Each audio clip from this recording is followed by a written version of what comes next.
Olá, sejam bem-vindos ao Telecom Drop número 5. Esse é o primeiro de um grupo de vídeos sobre o 5G e ele vai ter um formato um pouquinho diferente dos vídeos já publicados.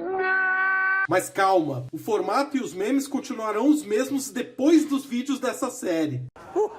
Vamos começar falando dos novos serviços que o 5G pode nos proporcionar. Então, sem mais delongas, bora pro vídeo.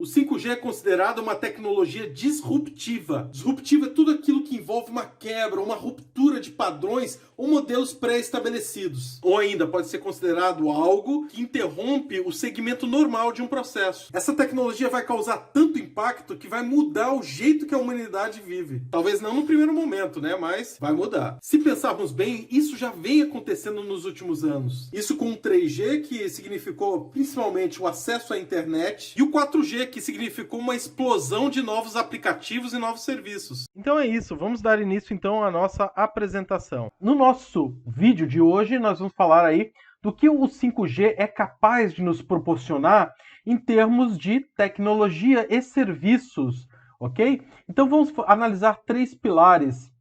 O órgão que padroniza o 5G, que é o ITU-MT 2020, né, e também o 5GPP, ele dividiu em três cenários o atendimento do 5G. O primeiro cenário, que eu chamo de primeiro pilar, é o Enhanced Mobile Broadband, que vai ser a nossa primeira percepção, né, do que realmente é o 5G. Então, quando a gente começar a perceber o 5G, vai começar por aí.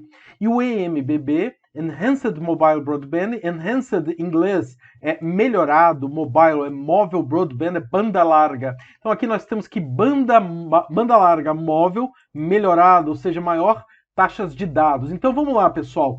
Primeiro pilar vamos associar a taxa de dados, né? A taxa de transmissão, maior velocidade, dados. Então, cada um desses pilares, eles estão associados a um serviço, né, propriamente dito. Então, o EMBB, Enhanced Mobile Broadband, ele vai proporcionar maior taxas de transmissão em novos serviços, como, por exemplo, gigabytes in a second, né?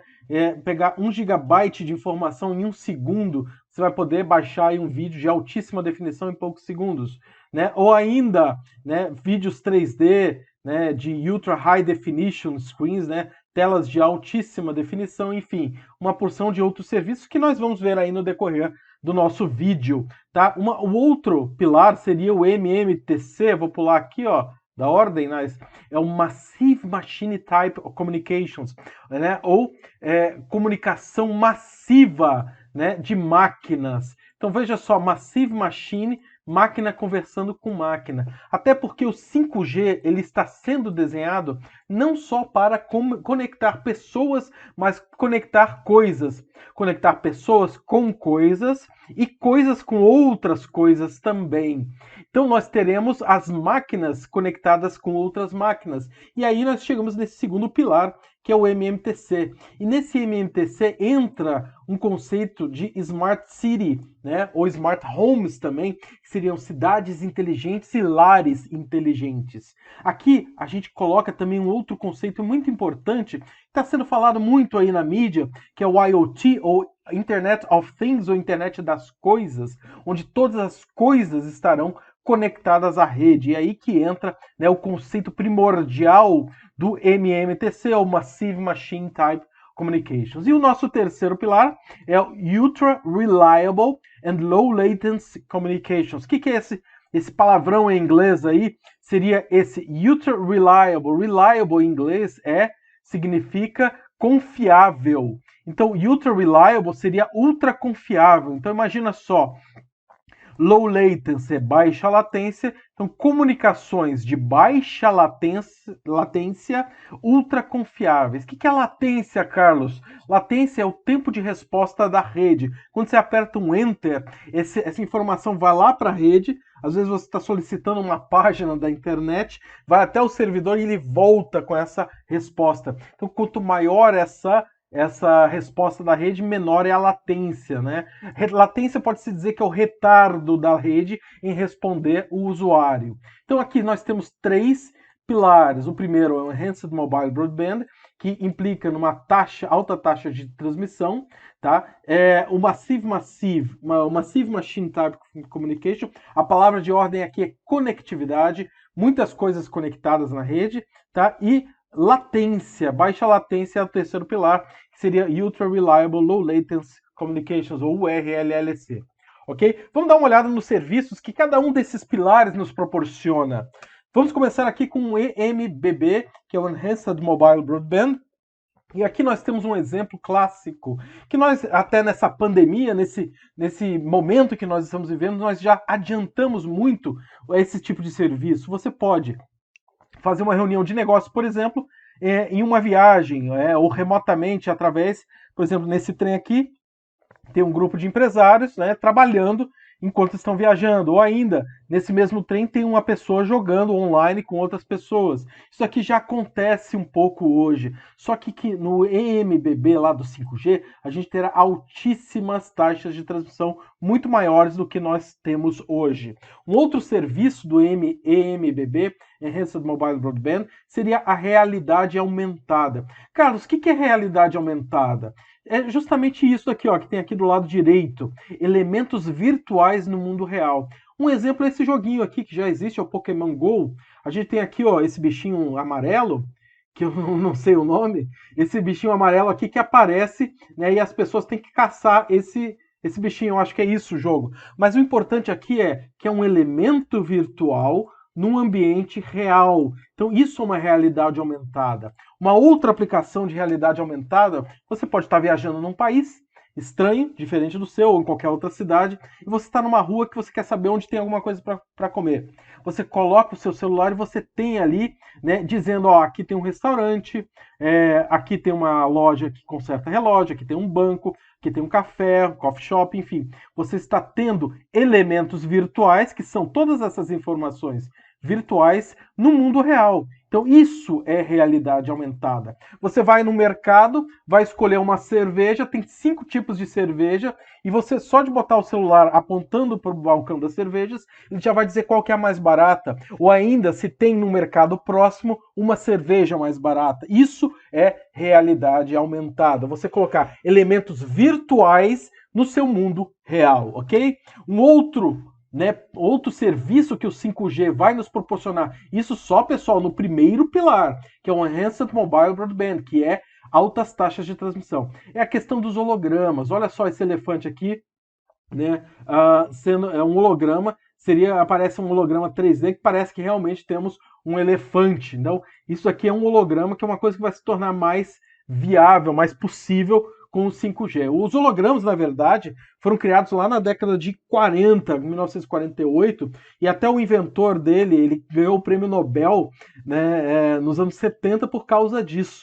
Tá? Então, os hologramas serão muito mais viáveis com o 5G. Né? Até rolou aí na questão do WhatsApp uns videozinhos que aparece um estádio onde aparece um holograma de um dragão voando. Então isso já é uma representação holográfica e já está sendo utilizada no 5G em países como, por exemplo, a Coreia do Sul. Tá? Então veja só como somente o primeiro pilar, que é o Enhanced Mobile Broadband, o EMBB, os serviços que eles podem nos trazer, que né, Enhanced Mobile Broadband, as taxas de transmissão altas, podem nos trazer, ok? Agora vamos dar uma olhada no nosso segundo pilar, que é o Massive Machine Type of Communication, né? Que é justamente as máquinas conversando com as máquinas. Então, nesse segundo pilar, eu tenho um exemplo aqui de um serviço de um fazendeiro controlando, né, tudo que acontece nas suas terras remotamente. Ele está num café muito distante, né, e tem um robozinho aqui que verificou que o solo não está legal, ou às vezes, né, o pH do solo não está de acordo com o que deveria estar, e automaticamente esse robozinho se comunica com um drone que vai fazer toda a correção do solo. Ou seja, esta máquina aqui que eu estou apontando para vocês, conversando com outra máquina. Ok? Certo? Sem intervenção humana. Então, esse é um tipo de comunicação de máquinas. Então, esse robozinho está conectado à rede e este drone também está conectado à rede e eles se conversam sem intervenção humana. Esse é um dos serviços, por exemplo, do Massive Machine Type Communications, tá? Então, o Massive Machine Type Communication tem uma premissa, né, no 5G, de termos 1 milhão, pessoal, de dispositivos conectados por quilômetro quadrado. Veja, não são pessoas, são dispositivos. Então, às vezes, quando você imagina um estádio lotado ou até uma audiência de um Rock in Rio, né, que tem muitas pessoas, até você pode imaginar muitas pessoas numa escala de centenas de milhares ou até 1 milhão de pessoas juntas. Mas veja só, o Massive Machine Type of Communications, para conseguir conectar todo mundo, né, que não só pessoas, mas coisas, ela tem que ter uma capacidade de conectar até 1 milhão de pessoas e coisas conectadas por quilômetro quadrado. Então, é muita coisa conectada. Então, aqui que entra aquela premissa de conectividade. Enquanto o Enhanced Mobile Broadband, a premissa, a palavra de ordem é taxa de transmissão, o MMTC é justamente conectividade. E aqui entra esse conceito que eu comentei com vocês, que é o IoT, Internet of Things, ou Internet das Coisas. Uma vez que todas as coisas devem estar conectadas, o IoT entra em cena, porque todas as coisas tem que ter um IP, estarão conectadas na internet, por isso, internet das coisas. E aí que entra, né, o conceito de cidades inteligentes e lares inteligentes, né, smart homes e smart cities. E aqui nos leva ao nosso segundo exemplo aqui, né, do MMTC, onde nós temos umas casas inteligentes. Então aqui nós temos aqui um celular gerenciando toda a casa de forma inteligente, né? Se você vai dormir, por exemplo, já às 5:30 da manhã, a cozinha mesmo já começa a fazer o café da manhã para você automaticamente, né?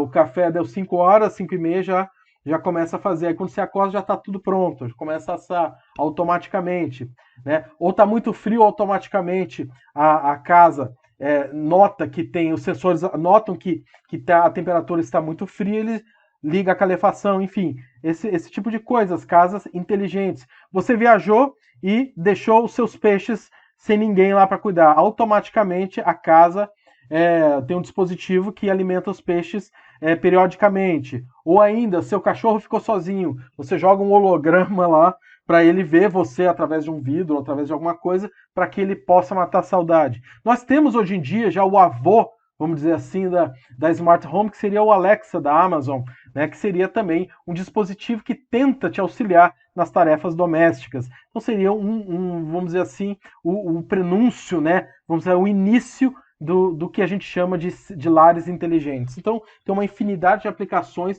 onde nós temos máquinas conversando com máquinas.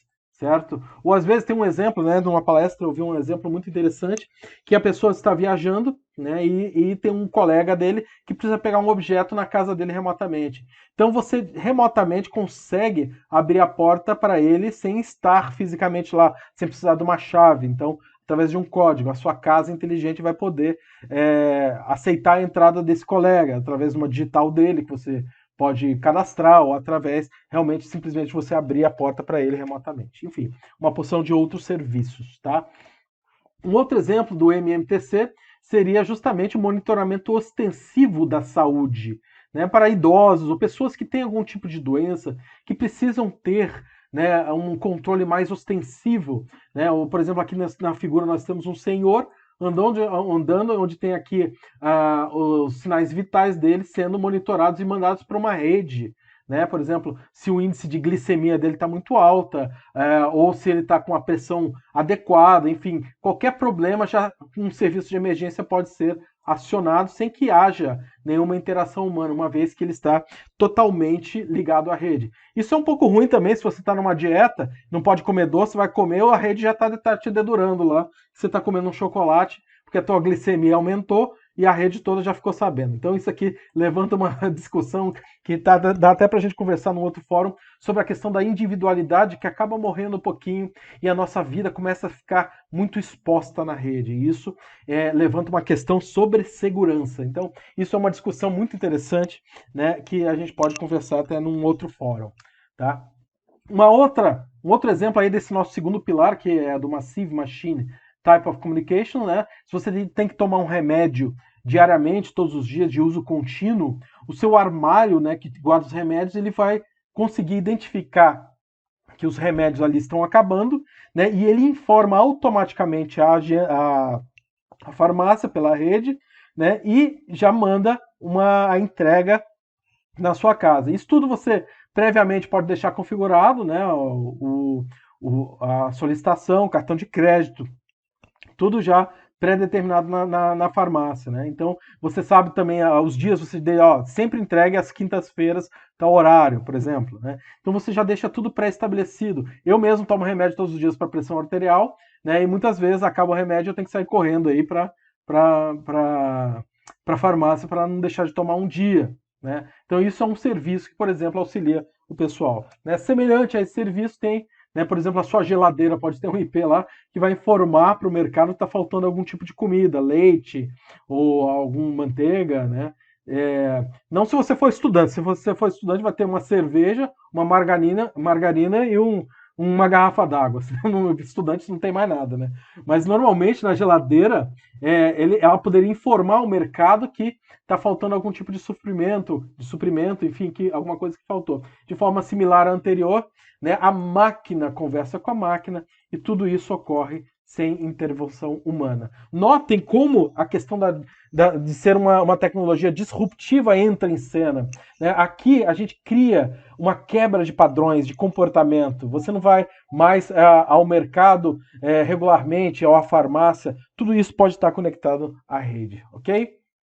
E nosso último pilar, para finalizar aí o nosso vídeo, para não ficar também muito longo, é o Ultra Reliable Low Latency Communications, né? Lembra lá o que é reliable? É confiável, né? Então, uma rede de comunicações de baixa latência, de altíssima confiabilidade. Então, vamos supor aqui nesse exemplo que você esteja escalando o Everest. Inclusive, foi instalado, isso aí você pode falar que isso aí é muita viagem da cabeça do Carlos, mas olha só, a Huawei já instalou, a Huawei, eu acho que a Nokia também instalaram já, né, sites 5G lá no Everest. Busquem lá no Google que já tem o 5G lá no Everest. Então vamos supor que ocorra, infelizmente, aí um acidente, né, e as pessoas levam a pessoa acidentada até um centro improvisado e remotamente pode ser feita uma cirurgia, né? Então, veja só a responsabilidade de médicos fazendo a cirurgia remotamente sem que haja o deslocamento da pessoa. Então, poderá salvar muito, muito mais vidas do que atualmente ocorre. Mas cirurgia remota é uma coisa muito além da imaginação. Veja, Hospital Moinhos de Vento em Porto Alegre, Hospital Santa Cruz em Curitiba. Muitos deles já fazem cirurgia, não de forma remota, como eu estou mostrando aqui, mas às vezes o médico está numa sala do lado, mexendo em instrumentos precisos. Tá? Então veja só o tipo, né, a responsabilidade de uma rede dessa, ter uma baixíssima latência aí, né, corta uma veia ali que não deu uma hemorragia, ele vai ter que, né, atuar rapidamente. Então, é uma coisa realmente muito crítica você ter uma comunicação de altíssima confiabilidade e baixíssima latência. Então, isso sim deve ocorrer, né, nos próximos anos. Tá? Esse tipo desse passo, né, o RLSC, ele deve ocorrer como terceiro pilar e seria a última fase aí de percepção dos serviços que a gente vai perceber no 5G. Okay? Um outro modelo que é muito clássico quando se fala de 5G é a questão dos carros autônomos, ou self-driving cars, né? Nota que a Telecom Academy também é aula de inglês. Self-driving cars, self mesmo driving. Ele mesmo se dirige, né? Self-service, quando você vai num buffet, você mesmo se serve. Então você não precisa atuar na direção do carro, né? Então isso daqui é um tipo de serviço que deve ocorrer devido a Ultra Reliable Low Latency Communication, a esse terceiro pilar. Então deve ser uma realidade sim. Os carros têm milhares de sensores, o veículo não vai ser somente um sensor para guiá-lo, mas também do funcionamento do carro, e tudo estará conectado como nessa figura aqui está mostrando. Carlos, mas por que tem que ser baixa latência? Vamos imaginar que você esteja viajando numa estrada a 120 por hora e cruza de repente uma vaca. Sem você saber, cruza uma vaca na estrada. O que acontece? O carro vai perceber a vaca, né, o sensor do carro, e ele vai ter que mandar para a rede essa informação que tem uma vaca na tua frente. Né? Se a latência não for rápida, se for altíssima latência, a vaca vai sentar no passageiro. Se for baixa latência, a rede vai dar a resposta para o carro para ele frear a tempo. Então notem que a baixa latência é uma necessidade para esse tipo de serviço, porque está lidando com vidas também. Tá? Então self-driving cars é um exemplo clássico aí de Ultra Reliable Low Latency Communications também.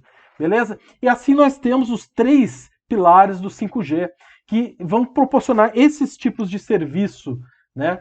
E a questão se o 5G faz mal à saúde ou não faz, vai ficar para um próximo vídeo, que vai ser o próximo Telecom Drop da Telecom Academy, que aí é uma discussão à parte que envolve aí conspirações, Illuminati e muito mais. Beleza? Obrigado aí pela sua paciência, se você assistiu o vídeo até agora, né? Curta a Telecom Academy no Instagram, Facebook, LinkedIn, YouTube e também no Telegram, tá? As mídias todas estão aí na descrição do vídeo. Um grande abraço e até mais.